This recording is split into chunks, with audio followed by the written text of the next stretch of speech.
To a true anemic. Praise the Lord. No, all right. Hey, family, how are we? Let's come on in. Come on in.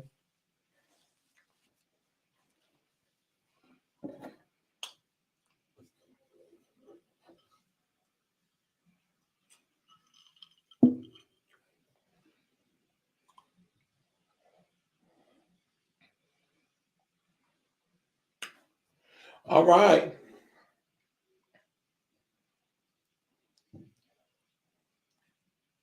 No sound. Can you hear now?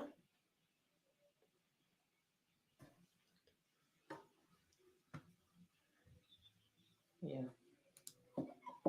We can hear? Yes. Okay. Wonderful, wonderful, wonderful. All right. Well, we're ecstatic. Our sound sounds good. I worked on that earlier today. I'm proud of It- don't you get on this camera short for these people. Because I'll come down there with you. All right, so we're ecstatic. What's up, fam? Come on in, come on in, come on in. Um, we are we do this about every year, and so I thought we would get started with round one of our many conversations, and so I'm excited. Sonya, don't get me started. You know I was conflicted. I felt like I needed to be in the arena, sitting with the Saints. They are kicking butt. There's nothing like being a Bruin. Oh, and by the way, happy homecoming, Pastor Hope. What? I get what? Thank God for the Tigers. I don't want to be your afterthought. Roar. Leave my homecoming out of this. Well, we're grateful for the.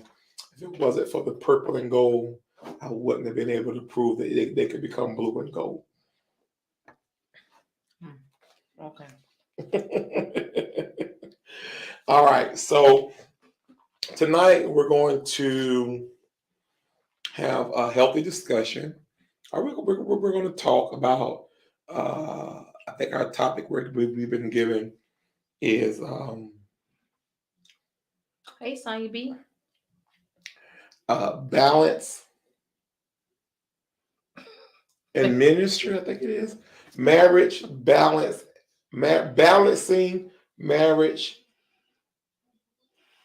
individuality, and dreams. I guess We're just gonna talk. we're going to talk about it because it's.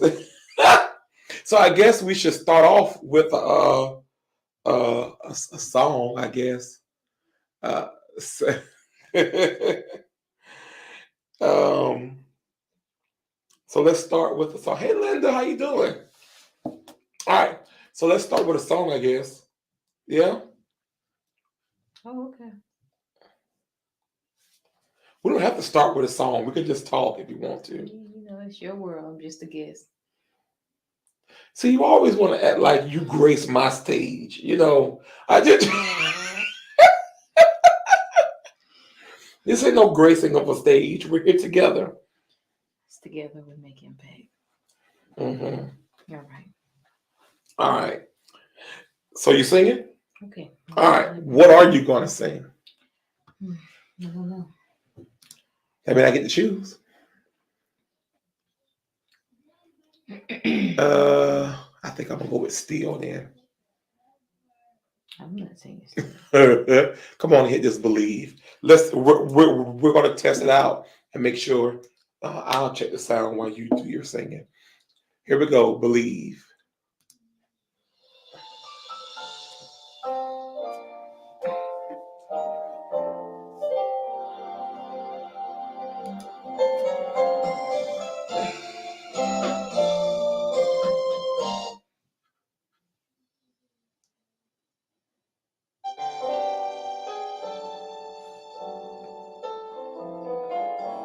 My faith has been challenged.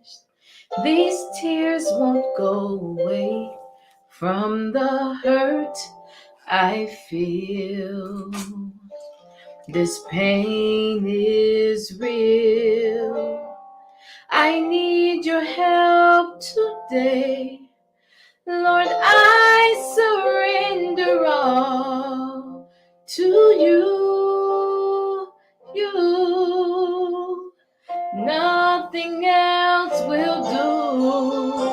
Believe in miracles, believe in what he says, believe that all things are working for your good. Believe he's got your back.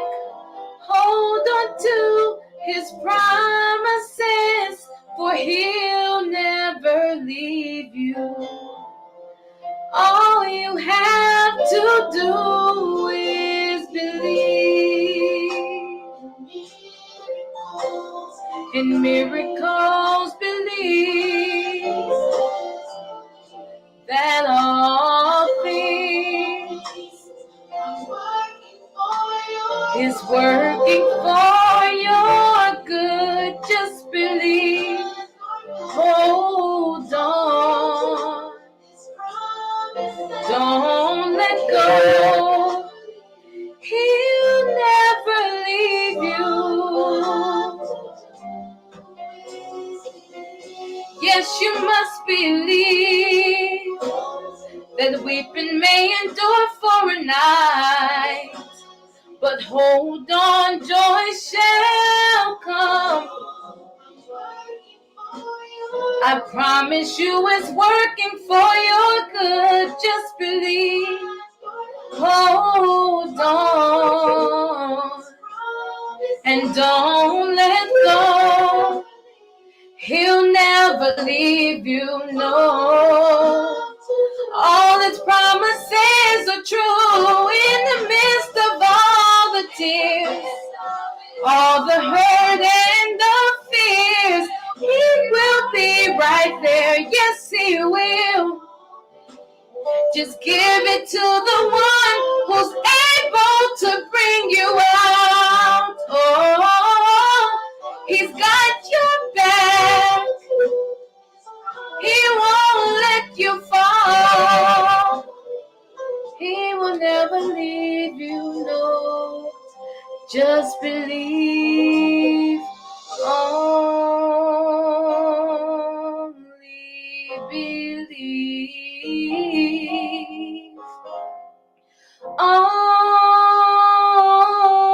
Only believe that all things are possible if you only believe. For he's got all power in his hands. Yeah.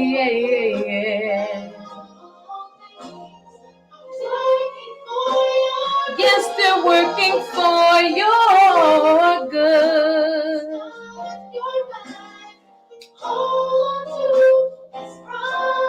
For he will never leave you. He'll never leave you, no. He'll be by your side. He'll be your guide. He'll never ever leave you. You're never alone. Oh, he's Jehovah Jireh. You're my provider. Jehovah Nissi, you've given me the victory. That's how I know you'll never leave. I'll just believe in miracles, believe in what he says, believe that all things are working for your good. Believe.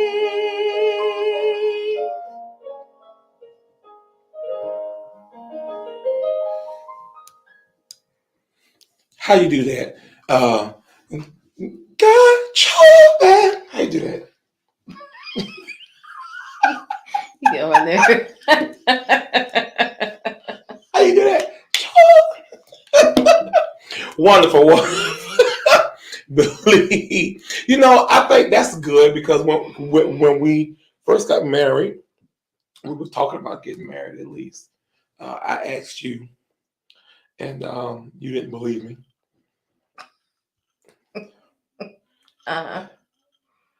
It took me 4 hours to convince you Maybe longer than that. that I was serious. Yeah. Now, it wasn't that she didn't want to marry me. She didn't think I was serious. And so, when she finally took what I had to say seriously, and we started planning for the wedding, I mean, I don't advise it now, but to anybody, I mean, if you got the guts for it, you know, we started planning our wedding, and we tried to start a church the first year. Oh yeah, don't. It ain't even got to do with guts.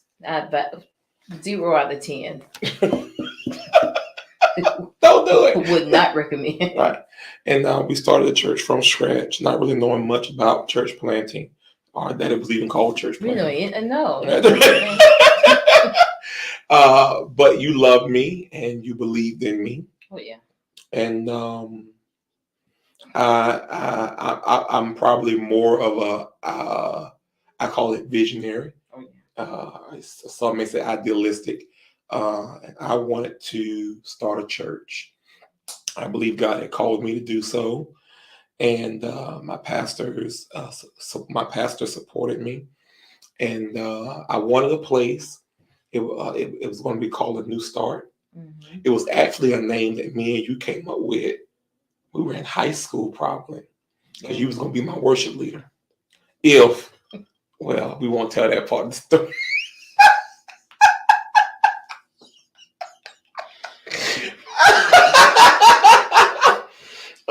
But the point was, I had a dream. I believed God called me to something. And what I told you that you were very excited. It's probably the most I ever seen you excited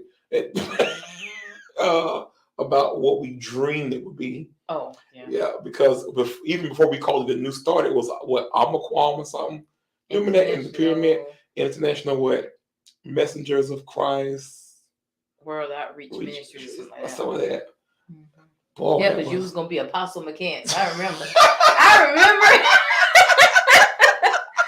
You tried to forget that part, but I remember that. But you saw yourself as the first lady of the saints. No. You're just grateful to be the worship leader. I believe in. You didn't think you was gonna go? You wasn't gonna follow me? We were best friends. What are you talking about? Yeah, but you remember we had a little, well, yeah, we were best friends. Anyway,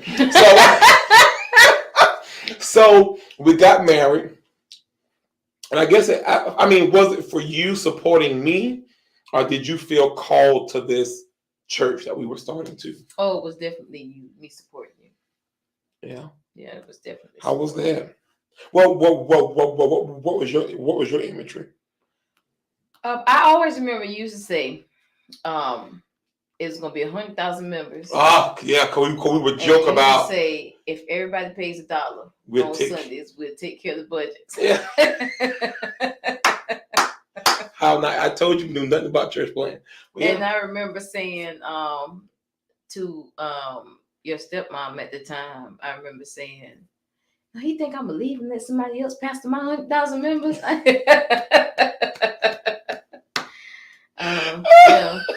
Yeah. It was a dream. That I wholeheartedly believe God called me to do, and so you was like, "All right, I'm gonna support my man." Yeah. What did that hope? I can't do this with you tonight. Like you agreed to sit here. You're not gonna sit here and lie. I'm just so glad to be invited. You're not gonna do it to me tonight, you devil. You I don't get invited up here. So honored for the invitation, giving honor to God, who's the head of my life. No, I'm not holding your hand tonight. You are going to have to talk. You have a brain. You graduated with a single cord. You was in the top 10 of your class, 20 or something. It's one of them numbers. You all right? So we agreed to. So you agreed to come and start this church with me, and leave your home church, the only church you ever been in, and you was going to start this church. What was your vision? That's right, Mom. My vision was very simple. Actually, I think in my initial vision, I don't think that we were pastoring like outside of True Faith. And I always knew what the vision was, but as I became a wife, my vision was to sit on the front row beside my first lady, and I was gonna have my matching hat with my matching two-piece outfit and my matching heels and my matching pocketbook like she had. And I was gonna sit by her. I don't know why that was my. So you thought you was gonna sit beside Mother McDowell? Yeah, me and Mother McDowell, me and my first lady was gonna sit there together, and we was gonna be matching. Our hat and two-piece and our stockings and our heels and our purse. That's what you thought, huh? Yeah. That's a shock to me. But that was not the case. No. We were leaving True Faith. Yes. To go start a church. And I was okay with the leaving. Okay. Then I found out leaving meant we were leaving. Like, these new age church plants, when they send the pastor out, they send him out with a team, worship leaders and evangelists and all this stuff. And money too. And they didn't we didn't get nothing. But not lack of support, but what I'm saying is it what was we see nowadays and you and the kids. Yeah, that was the it. 2 kids at that time. And the first Sunday came. The first Sunday came, and I was sitting in the pew because I'm waiting on Regina to start up the praise and worship team. And Regina's not there. Regina's at her church, and so I'm trying to figure out what's going on. And he's like, "You got to do praise and worship." I'm like, "Who?" That was not my vision. Like, I'm like, "You missed it." The matching hat with the two-piece outfit and the heels and the matching purse. That was mine. I wanted to sit on the front row and be cute. And he was like, praise and worship. And I'm like, I get him saying everything. Now, I was used to being praise and worship, used to doing praise and worship because I was Elder McPhail's assistant praise and worship leader. So I often led. When she wasn't there, she would leave me in charge. So I was used to doing praise and worship, but you want to do praise and worship, and we ain't got no band. But you got a band. I ain't got no background singers. I ain't got nobody to say amen back when I say amen. It was a culture shock. Oh yeah, definitely. I remember when you did Sunday school the first time, and it was like. Well, let's talk about that because it started off with you're gonna have to do praise and worship, and the next thing I know it was like you're gonna have to teach Sunday school. I'm like, listen, you gotta get some more people in here because this is more. The vision was.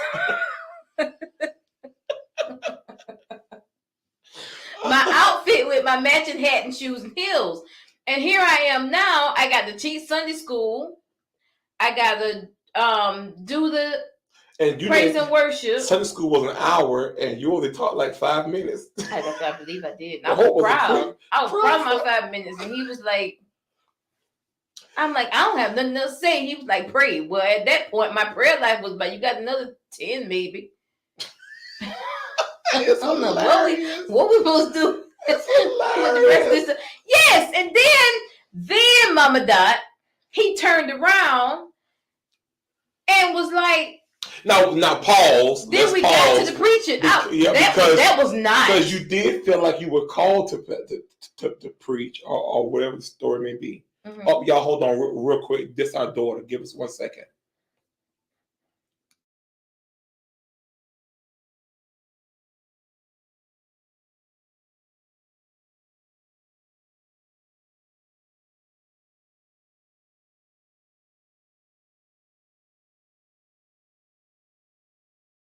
Okay.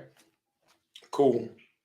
So you did feel a call to preach, and we took our time a little bit, but there's some years down the road you did become No, not years. a year or two. A year.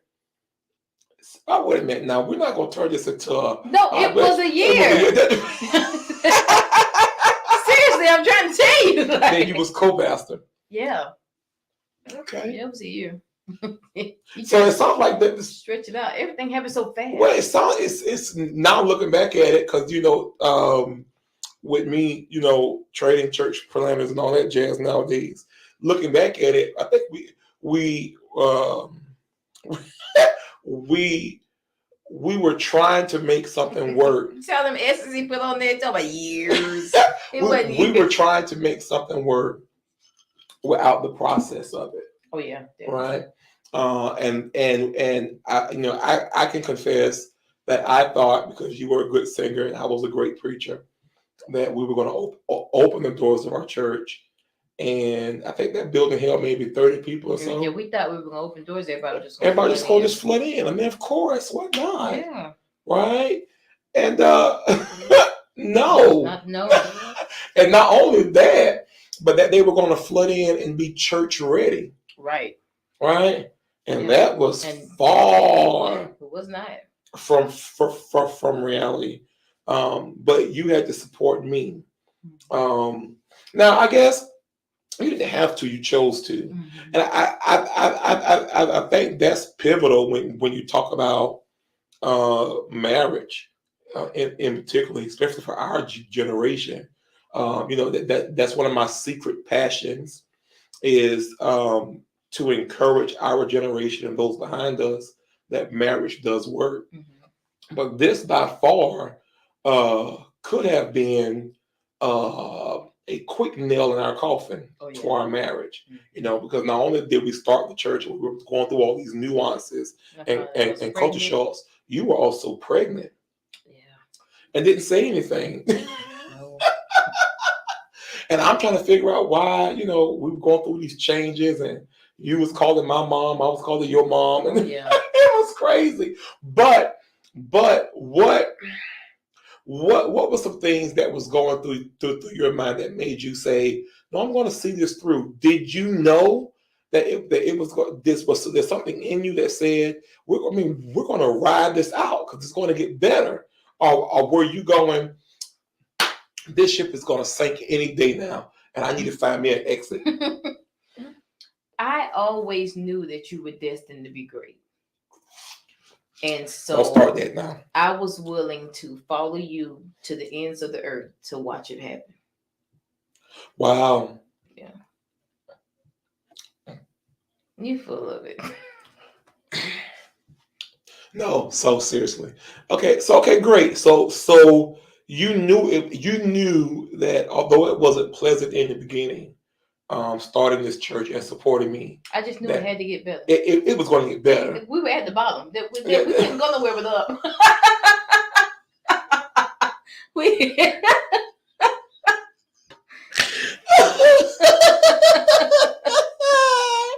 And so, but now this is important to talk about, because oftentimes when I hear the pressures, I call it church pressure, right?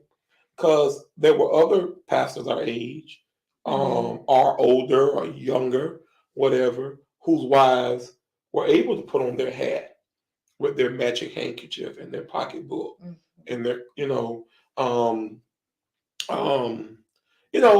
and so what about that? That pressure didn't matter to you? Because I guess for me, and you got to kind of flip it a little bit, but for me, I always felt like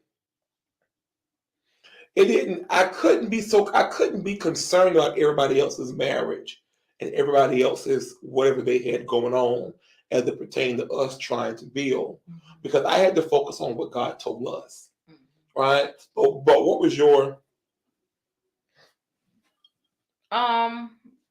I didn't understand it at that point, but when I look back on it now, everything that we went through was necessary. I really believe that, I think it's so important that, and I do a series and I talk about it some, whatever, but I think it's so important that you marry someone who can see what God has put in you and will pull it out of you. Because I think left on my own, preaching, praise and worship, a music career, I don't think I would have pursued any of that because I'm a natural introvert, and I stay to myself and I don't push myself into arenas. I don't push myself, period. And so I don't think that's something that I would have walked in on my own had I not been guided into it. It's not, are we talking about you singing? Because I think All of it, all of it. oh, everything, Everything. all of it. That wasn't the outfit and the everything. So outside, you just been sitting on that, and you ain't had to sit on the front row. You've been happy just. I've been happy on that praise right team, there. on that choir. Right there. Yeah. Yeah. You know, I've often said, and it's true for me as well. Hey, Cassie, how are you? I think it's true for me as well. I honestly just wanted to drive the bus. For me, there's something special about having the assignment to get up, go gather the people, get them, wait for them to get ready, and then get them into church on time from for Bible study or for Sunday school or for to me that is ministry. I was the bus driver that would pull up to if I knew you had the tendency of not being ready and had to be woke up, then I would go to your house first, ring the doorbell, call you, knock on the door, get you up and get you moving, and then go pick up everybody else and swing back through to come get you. I remember you being that bus driver. Oh yeah, I'm that guy. Because it's magical. I remember when I had to drive the bus once for you, and I showed back up at church. I might have had 2 people. Yeah, well, where everybody at? And why you so early? I blew the horn. They didn't come out. I kept it moving. So it's clear. And you said you ain't driving my van no more. Yeah, you're not driving my van. No, the devil is a liar. Because I used to bring up 3-4 loads of people to church, right? Yes, Cassie, I remember from Greensville first. I mean, from Gainesville. Yeah. And so, you know, so it's safe to say if Michael and Hope had never went to pastor, Hope would have been on the praise team in the music ministry. Oh, yeah. I was going to be driving bus. I would have preached because I knew I was called to preach. But I used to sit down and watch in choir rehearsal. You remember this. We would have a song. And the song was clear. I mean, it was clear. You know how back then the singer sounded like somebody in your church? Everybody knew the song belonged to you. And you, not you now, but the person, let somebody else sing it, you know. And then we will spend 30, 20 minutes trying to convince one person to do the song. And then we will learn our parts, give it to somebody else who couldn't give it how it needed to be given. And we would have to try everybody else in the church. Just to come back to you, and then you go, well, I guess and then you get up there, grab the microphone, and in choir rehearsal, church slip clean out. Now, you mean to tell me it took us 2 hours? We couldn't learn no other song tonight because you played the Mickey Mouse game of, it don't have to be me. Because we had to go through that. It was there was so much, you know, if one person led all the songs, if one person was picked for the songs, you would have to deal with everybody else saying that. So-and-so always singing all the songs. So you had to sit there and say, well, try just so-and-so, just to give them the opportunity. Yeah, because I wasn't built for that. When I saw that, it frustrated me to the uptick level because in my mind, we could have learned our parts a whole lot better. We could have learned this song. And I told God, I said, God, whatever you want me to do, I'm going to do it. If I'm asked and it's attached to my call. It's just what I know I'm supposed to do. God, they won't have to beg me to do it. And so I became that way as a little child because it drove me crazy. The church needed a choir director. I thought I could direct. I got up there and I was good. Then doggone, I'm going to direct the choir.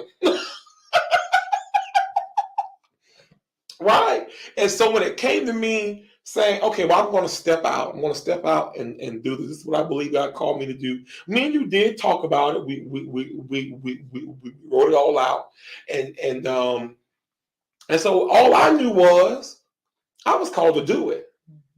Right? That's all I knew. I was called to do this. This is what I believe God is doing through me at this moment of my life. We're going to put all our resources into it. And that's just what it's going to be. And I preached that sermon. I'll never forget. I preached Launch into the Deep. Mm-hmm. And at the end of that message, I literally felt a hand touch me on my back. Wow. As if saying, I felt like it was God saying, I'm with you. Yeah. And from that day on, I never looked back. Mm-hmm. But then there came a point, it was almost like I started realizing that you were giving all you could to support me, but there was gifts and things in you and callings and stuff in you that was being ignored. But see, you didn't care.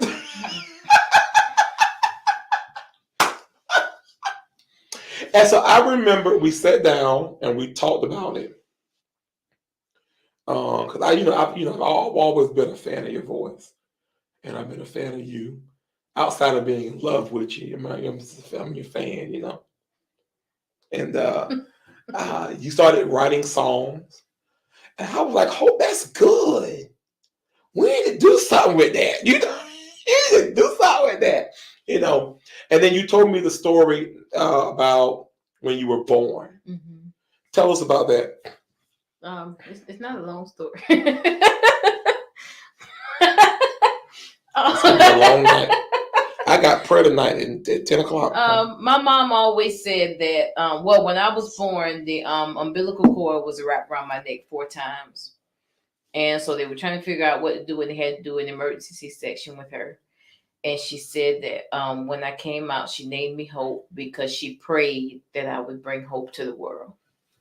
Honey, when Hope told me that story, I said, oh, that's why the Lord made sure.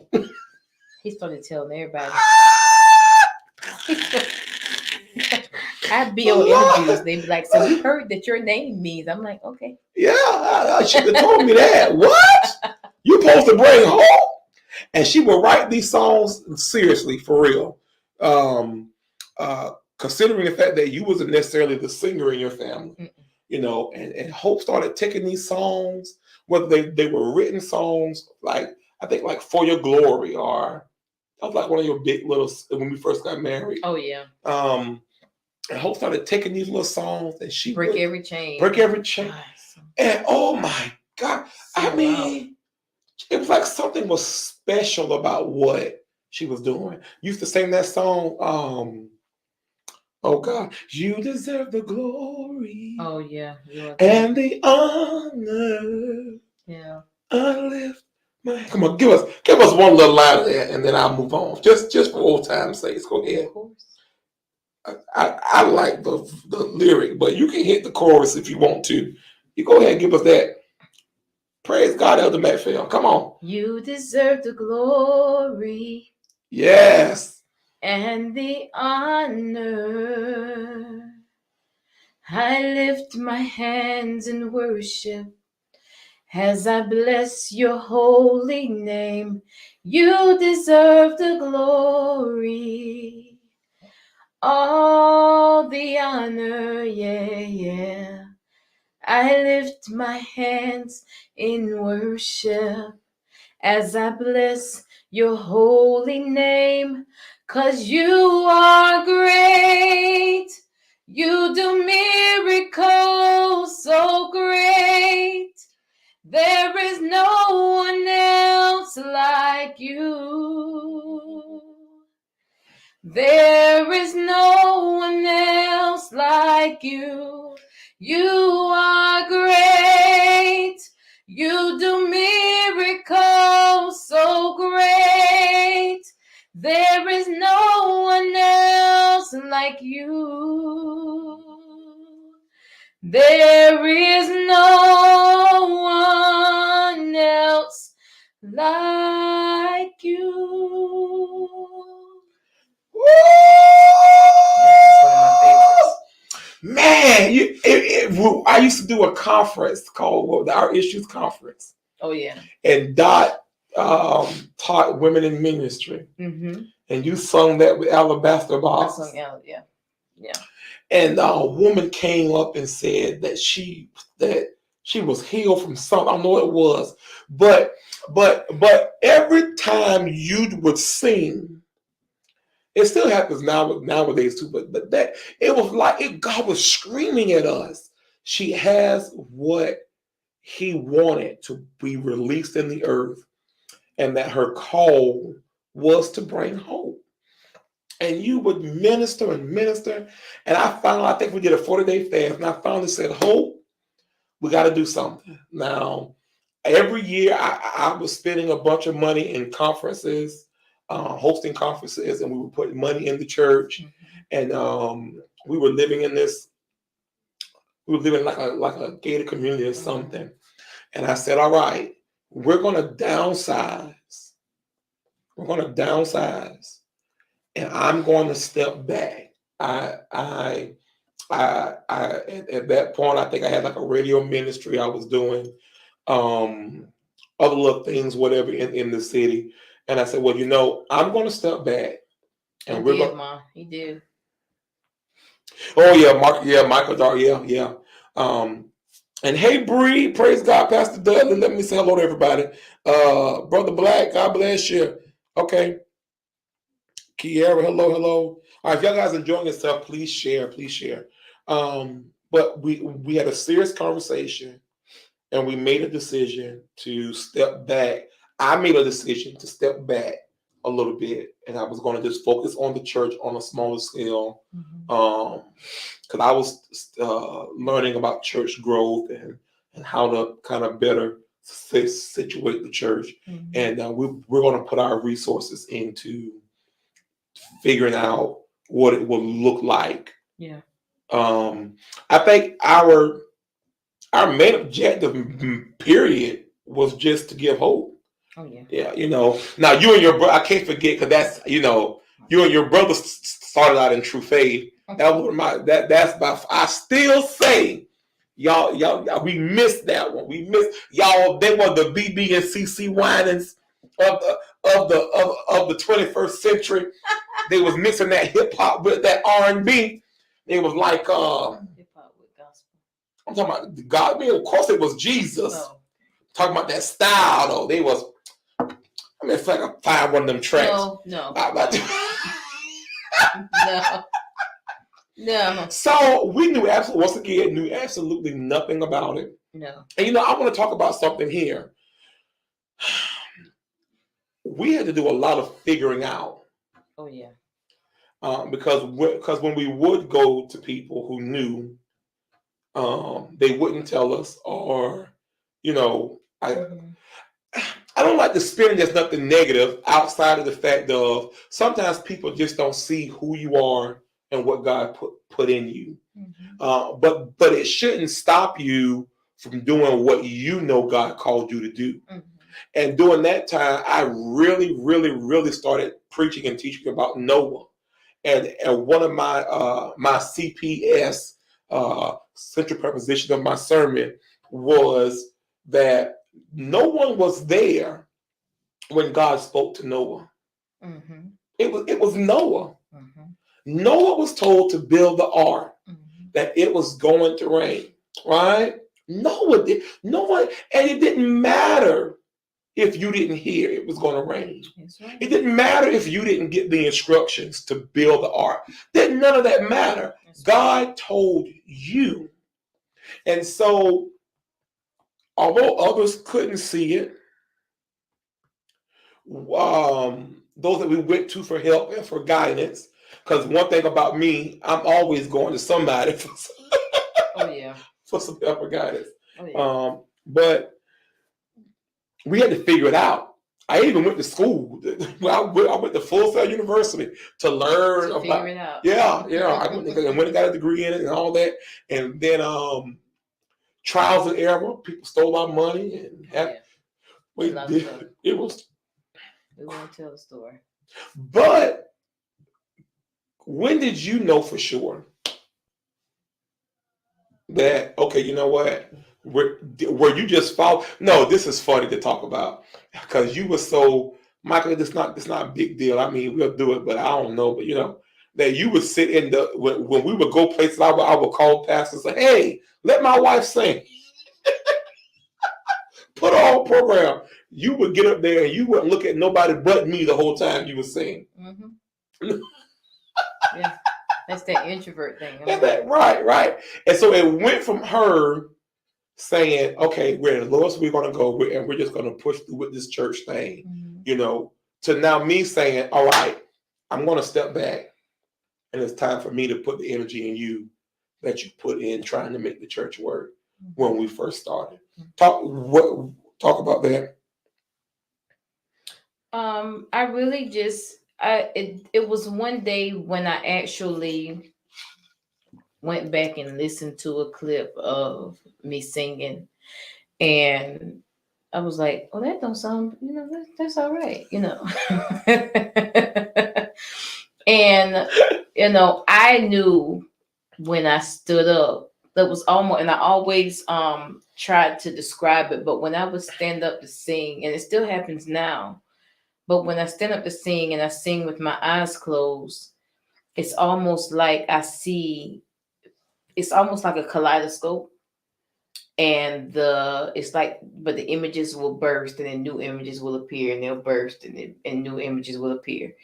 And the more the anointing increases, the faster they start bursting. This is what I see, like with my eyes closed when I sing. And so I knew the impact of the anointing on my voice. And I knew that this was something that God had given me to do. And that it was time to stop doubting myself. It was time for me to stop listening to what others had said about me. And it was time for me to do what I believe that God called me to do. Yeah. So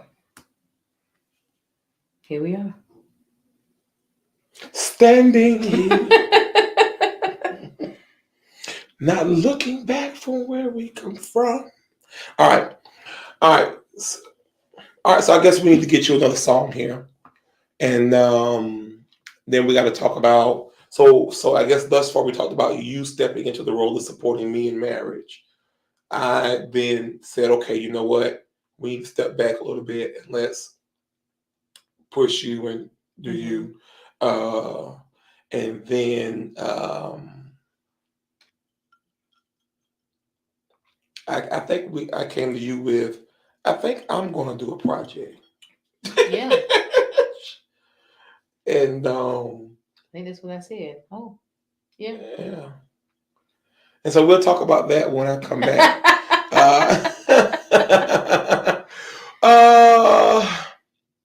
What you want to do? Let's see.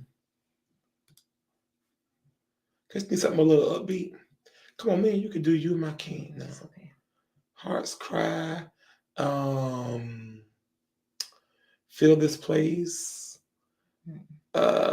Jesus. I'll do Jesus. Yeah, you can do that one. All right. CeCe Winans. Jesus.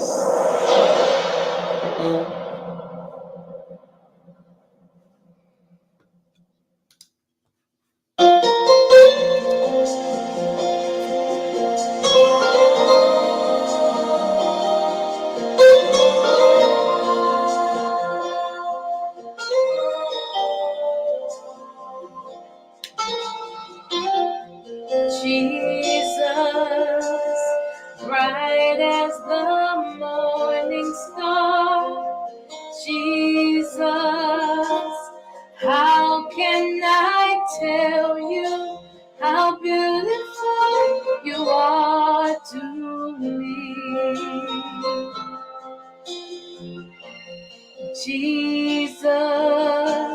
song that the angels sing.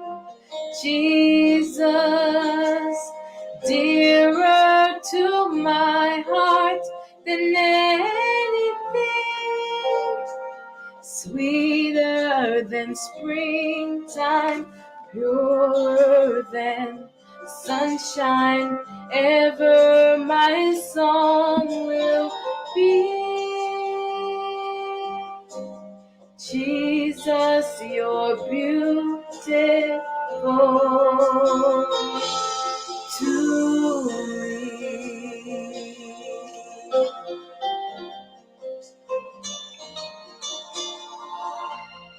Jesus, bright as the morning star. Jesus, how can I tell you how beautiful you are to me? Oh, Jesus, song that the angels sing. Jesus, dearer to my heart than anything, sweeter than springtime, purer than sunshine, ever my song will be. Jesus, you're beautiful to me. Oh, oh, oh,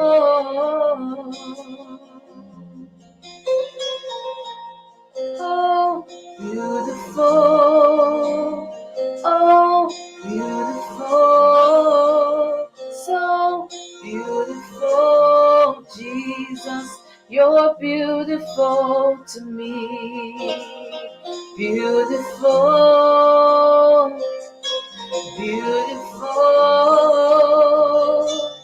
beautiful, Jesus, you're beautiful to me, wonderful,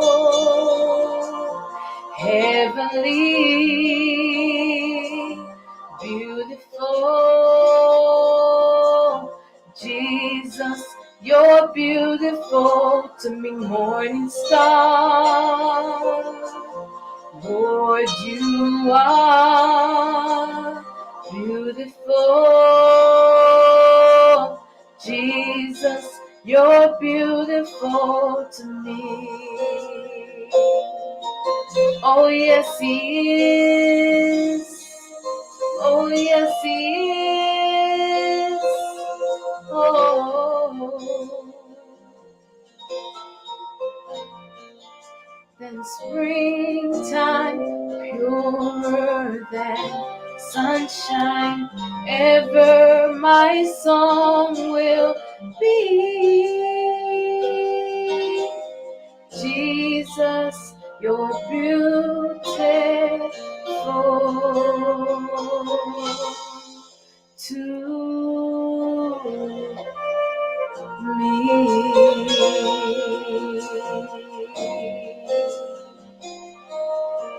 Oh, you are so beautiful to me.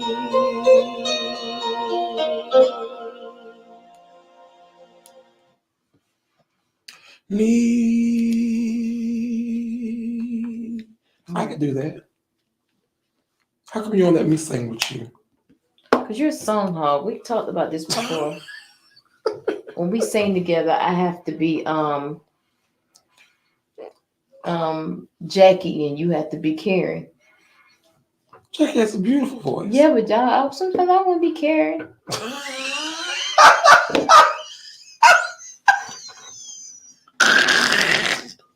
Oh, I'm mad at you.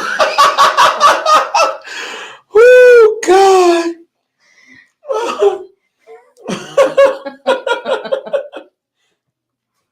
All right. So we had to take another shift again. Yeah. Because you put out a project. Yeah. You were determined against all odds, and everybody told you it couldn't. You were the little engine that could. Choo I choo. think I can. I think I can. And it's a great project. Well, you know, they're right.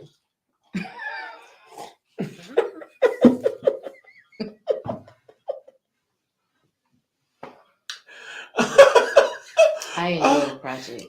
So I guess what happened for me, you know, it wasn't that I was getting tired of supporting you. I love, I love, I go on my whole mechanic fits in a minute. I got tracks people ain't never heard, Please keep them. and I'll start. I got my speaker right here in my office, and I just have me a good time. Good time. Oh man, I got videos. Exactly. First Junior. What? Anyway, I got videos. So I see those. It had nothing to do with that. It had more to do with I started having restlessness about the music that was out. Yeah, you were getting very frustrated with the stuff that was coming on the radio, and you were like, nobody's making stuff for churches to sing anymore. Yeah, and little secret, I have been writing songs my entire life. Oh yeah. I remember the first song I ever wrote. Me too. I used to play on the piano. You don't know this song. You don't know it. Don't do that. You were not there. You don't know. I was there. No, you wasn't. They used to buy me that. I was supposed to be a piano player, but I was more interested in holding the microphone. And God didn't give me that nail voice to use to sing either. But anyway, I used to play on my little keyboard and stuff and make noise in my little living room growing up. And around 8 years old, so I wrote a song called "Why Is There Christmas?" It is probably I'm gonna see if I can remember it. Let me see. Why is there Christmas? Why is there Christmas? Jesus was born on Christmas Day. He died. I don't know how that correlated. On the cross to set us free. If it had not been but Jesus Christ, where would we be? Where would we be? So anyway, I haven't written songs for you ever. And I never really put much energy into it. Matter of fact, I have a notebook somewhere full of albums that if I could sing, I would have written and sung whatever. And they would just sit there. And so I would pull them out and say, why don't you try this song? And it wouldn't necessarily fit her style or whatever it is that she was doing. And I had like choir songs and things like that. And I just kept saying, God, I cried one day about it. I'm a big crier, at least to the Lord, that is. Yeah. Yeah. But I went to him because I don't understand. I love music. Mm-hmm. Oh, but not, I just don't love listening to music, but I love the arranging piece, and I love the harmonies and the putting the pieces of the songs together. Even in band, we used to write music. I've always been a big fan of that. Even when I would choir direct, I would rearrange the end of the song. Or one time I wrote a rap that's into a song. It's just too hard. But why can't I sing? Why can't I get? I want to get on the stage. I want to sing. And I remember what was the disco queen name? Donna Summers. Let's Dance, the Last Dance. Remember the song? You too young for that, though, ain't it? You ain't had grandparents. My grandparents, everybody. Everybody had grandparents. But you didn't hang out with your grandparents. No, they were gone by the time. Yeah, so anyway, so she had said that she had prayed the Lord would give her a voice. And he gave her one. So I prayed. I wanted God to give me a voice. Anyway, it didn't happen that way. And so he's spoke to my heart to do what I know, use what I have. Mm-hmm. I knew how to write, I knew how to do some arranging, and I knew how to direct, Mm-hmm. and I knew how to exalt. And so I went to you to talk about me doing this project and how I wanted to do it. And by that time, I had to learn how to put albums together, Oh yeah. so it wasn't as strenuous. Mm-hmm. And I thought I could live my desire out through other people, through management and stuff. Mm-hmm. But once Yeah, again, you did. Yeah, you did that for a little while. and so once again, that little thing that got me in choir rehearsal, Mm-hmm. got me with my artists and Oh yeah. stuff, and all that, Mm-hmm. and I'm like, listen, the time is now, let's do it. So, so I went to Russell Nelson, and I never knew him. I didn't know him. I just knew he did it. Mm-hmm. I told him what my vision was for music and this project, The Vows, and I did it. You did. And uh,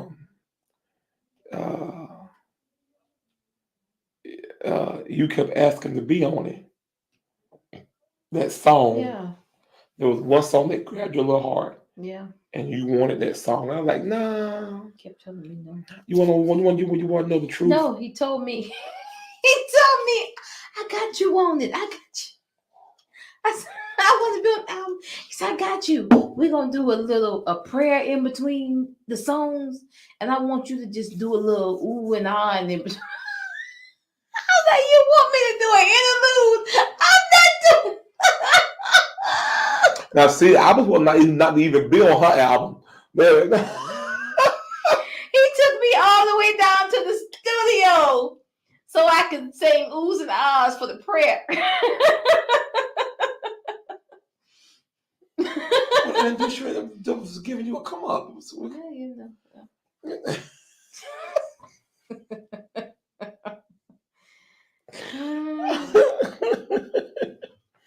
Anyway, she wouldn't let this song go, and then I was kind of I don't know, I don't remember what happened. But anyway, she got on the song. Then she had the mitigated gall to tell me I couldn't be on the song with her. I'm like, it's my song, And so talk about a song home. Anyway, so I like how you did. Yeah, comedy. And so once again, that support narrative was there, right? Oh yeah. Why do you think? So why are we talking about this? I have to wrap this up because I've watched a lot of marriages fall because they were not able to move throughout the nuances. Hey, family. Hey, who there? Hey, Stacey. Hey, Cuzzo. Yeah, so I watched marriages fail because they were not able to move throughout the nuances of understanding each other. Yeah. And being, go ahead. Well, one thing about marriage is that you're growing together. Yeah. And so it's important that you do just that you grow together, that you both take that time to I celebrate you in your growth, and then you turn around and celebrate me in mine. I think where a lot of it fails is when you grow and then you begin to feel like you've outgrown me. Right. Instead of giving me time to grow, right. And we grow together. Yeah, and being able to recognize, like, I was doing the conferences and traveling and whatever, but I was like, well, wait a minute, something's going on with my wife. There's a call there. There was something there. Yeah. And so now, okay, then you know what? We need to put energy into this, and then the same thing, vice versa. Yeah. Because even and not only that, we kept it in the ministry perspective, but we had to make sure we stayed connected as a unit because ministry didn't define our marriage. Yeah. And that was not an easy thing because we reached points in our marriage where we just were like, why are we doing this? Yeah. What is the go, have we outgrown each other? Yeah, You know, yeah, we yeah, reach those yeah. stages. So even if you're in that stage of marriage, that doesn't mean that it's the end. This means we need to step back and take an evaluation and look at the priority that's being set in place. Between pastoring, between you singing, between us growing as individuals, because we had different circles and things we were plugging into. Kids. The kids are big Oh yeah. because we got away with a lot of stuff because they were babies, Yeah. right? And you know, we could. I mean, we were there. We raised them. You know, they were on our hips, and they loved the ministry. You know, all they knew was, oh, we get to see mommy get dressed up. You know, or, oh, we get to see daddy do. You know, or we get to be a part. And it's always like a big family thing for us.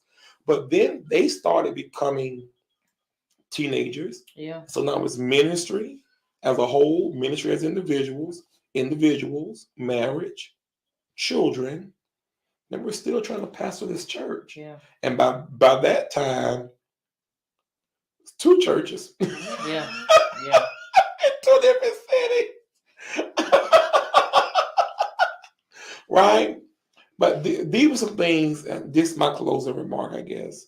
These were at least 3 things that I did to cause me to still be in love with my wife madly, and above all else, be a husband that she needs.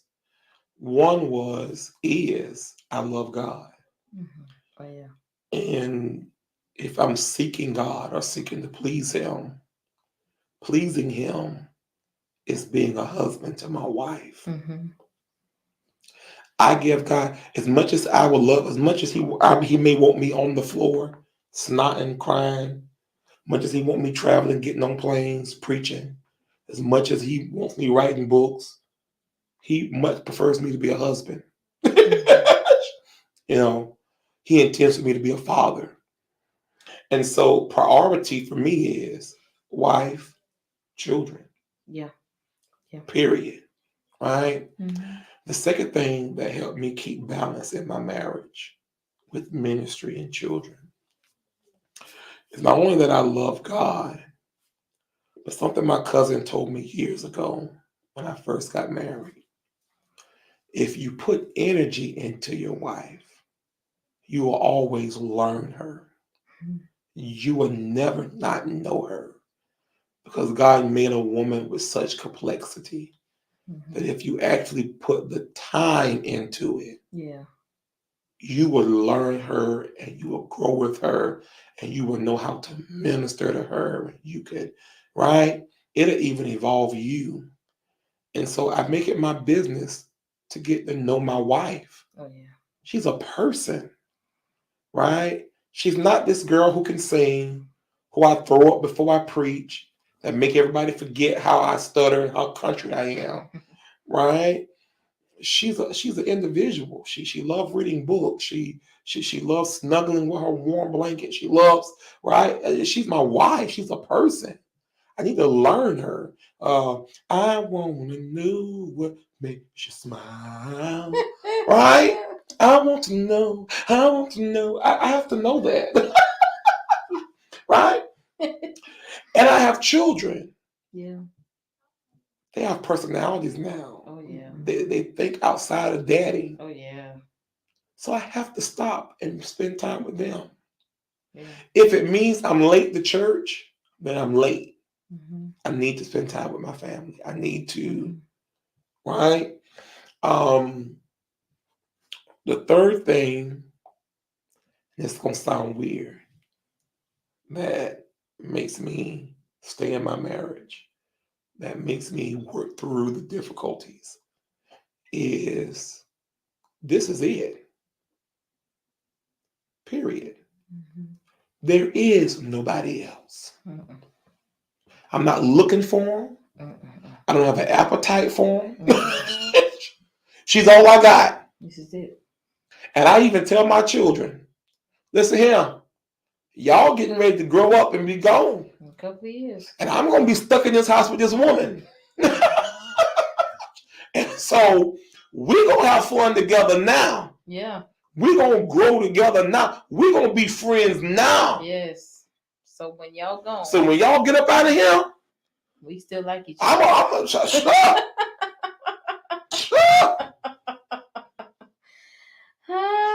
Now there's sometimes it doesn't happen, but I can't tell you a day or a week that I don't take her on a date to a restaurant, or we're going to go look at this, or we're going to go do that, or come travel with me. There was a season where our jobs kept us apart. Mm-hmm. The devil is a lie. You need a new job. Thank you. And when the Lord blessed me, I was like, no, you just come off that job. Come on off. I came to right on off. Yeah. And then I'm like, all right, it's time for you to go back. No, I ain't going back. Right? But there is no other option. And that's the end of it. I don't care what Bishop so-and-so wife do that she may not do. I don't care what Dr. so-and-so wife. It does not matter to me. Yeah. She's my wife. Yeah. My pastor said, you picked her. You picked him. That's what you picked. And you couldn't get enough of it. That's right. So eat it all. Make it all. Make it what it's going to be. That's right. That's all I got. That's how I balance. Yeah. My wife said to me, this is what I want. Okay, then cool. Mm-hmm. And then I also have times where I'm honest with her. All right, that ain't gonna happen right now. Yeah. But you give me some time. Yeah. It'll get done. Yeah. Yeah. All right, you close out with your 3 things that helps you balance your marriage and ministry. A wise person said to me recently, if you're not following Pastor Jacoby Campbell, with his coffee talks, he said that there is no way to balance, but he said that you tell the people who came out of you and the people that you're connected to that the people who aren't connected to you aren't as important as the people who are connected to you. Mm-hmm. And a lot of people were confused, but like I told him, my husband speaks in parables that made perfect sense to me. Because family is top priority for us, just like he said, it's top priority. And so everything else can wait. And I'm okay with saying, no, I can't go. He used to pick at me and called me the most unchurched first lady that he's ever met. Still is. But sometimes that means that pastor has to go by himself because I need to have watch over my kids. I need to know what's going on. Or that means that I can't go because this one has a game, or this one has whatever, because we're entering into the year of extracurricular activities and all that stuff. But that was one of my top priorities, is making my family my priority. Because as much as I love being a spiritual mother, I never prioritize one over the other, but I give the same energy to both, if it makes sense. So it wouldn't make sense for me to be a great spiritual mother and my kids that came out of me are neglected. But I make sure that I give the same energy to both entities as God has given me the responsibility.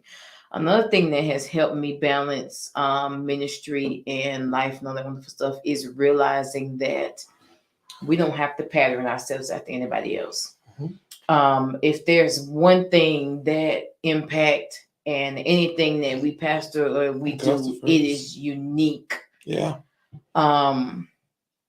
And so we don't pattern ourselves after anybody else. We don't use a cookie cutter because we don't fit into a cookie cutter. It's frustrating sometimes. It would be nice sometimes to just go to the store and just pick some of them off the rack. Yeah. But our stuff has to be custom made because God has made us uniquely different.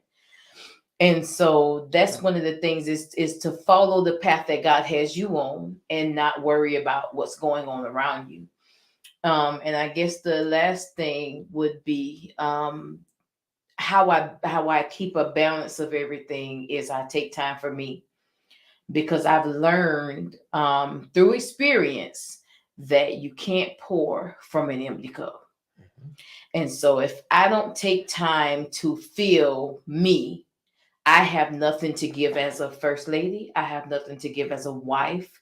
I have nothing to give as a mother. I have nothing to give as an employee. None of it. I have nothing to give if I don't allow myself to be filled. So I have to take that time, whether it's early in the morning with my cup of coffee and my journal, or if it's late at night when everybody else is going to sleep and it's just me and my worship music, or me and whatever I'm looking at on my phone or my devotions, whatever that looks like, or if it's me in the middle of the day when everybody's going off to work and school and I'm just home and I'm taking that time, whatever that looks like. If I need to take time to allow God to pour back into me, to practice some self-care for me, so that I'm able to give and to be what God has called me to be. That's my tools. Amen. That's right. Yeah. Are y'all praying for us though? Because we got teenagers. Please pray. Please pray. Oh God. And so yes, that's how it is. At the end of the day, me and her made a vow a long time ago. If nothing else, we're gonna please God. That's right. And so that's just how it goes for us, you know. And I hope something was said that you could extrapolate. Okay. And add to your epistemological. Oh my God. Go ahead, sir.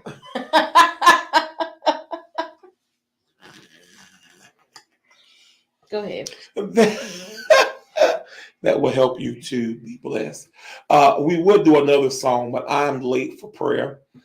Talk about balance. And so I'm sure I'm not late because probably over half of y'all watching on YouTube and Facebook and probably the private group message. But